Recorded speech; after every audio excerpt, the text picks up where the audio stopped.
Hello guys, మీకైతే వాట్సాప్లో 2 features వచ్చాయి. ఇప్పుడు ట్రై చేశారు గాయస్. అవి ఆ ఫీచర్స్ ఏంటి అనేవి ఈ వీడియోని ఎక్స్ప్లెయిన్ చేస్తా. యాక్చువల్ మనమైతే ఇంతకుముందు వాట్సాప్లో వీడియో కాల్ చేసేవాళ్ళం కదా.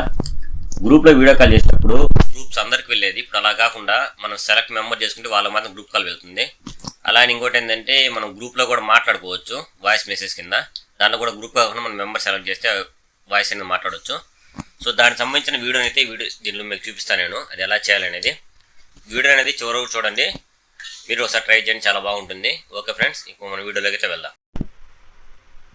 గాయస్, మీరైతే ఫస్ట్కి వచ్చి వాట్సాప్లోకి వెళ్ళండి. వాట్సాప్లో వెళ్ళిన తర్వాత గ్రూప్లో ఎవరికైతే కాల్ చేస్తున్నారో గ్రూప్ ఒకసారి ఓపెన్ చేయండి. గ్రూప్లో ఓపెన్ చేసిన తర్వాత మీకైతే కింద గ్రూప్ కాల్ ఉంటుంది కదా, పైన కెమెరా ఆన్ చేయండి వీడియో కాల్ది. సో కిందకు వచ్చినట్లయితే మీకు ఇక్కడ గ్రూప్ కాల్ ఉంటుంది. గ్రూప్ కాల్ కాకుండా పైన క్లిక్ చేస్తే మీకు ఇక్కడ సెలెక్టెడ్ మెంబర్స్ అని ఉంటుంది. అక్కడ మీరైతే సెలెక్ట్ చేయండి ఎవరికైతే కాల్ చేస్తున్నారో వాళ్ళు సెలెక్టెడ్ పీపుల్ చేసేసి మనం కాల్ చేయొచ్చు. ఇంతకుముందు ఇలా ఆప్షన్ అయితే లేదు, గ్రూప్గా కాల్ చేసేవాళ్ళము. ఇలా చేయడం గ్రూప్గా కాల్ కాకుండా సపరేట్ అయితే ఎవరెవరు చేయాలో వాళ్ళు చేయవచ్చు. సో అలా ఇంకో ఆప్షన్ ఏంటంటే మనమైతే గ్రూప్లో కూడా మాట్లాడుకోవచ్చు. సో అది ఎలా చెప్తాను. ముందు ఒకసారి మీరు పైకి స్వైప్ చేయండి గట్టిగా, కింద కనెక్టెడ్ అని వస్తుంది. కనెక్టెడ్ అని వచ్చిన తర్వాత మీరైతే గ్రూప్లో మెసేజ్ చేయొచ్చు. ఇలా గ్రూప్లో కూడా ఎంతమంది అయితే మాట్లాడుకోవాలో ఆ మెంబర్ సెలెక్ట్ చేసి ఇక్కడ గ్రూప్ కాల్ కూడా మాట్లాడవచ్చు.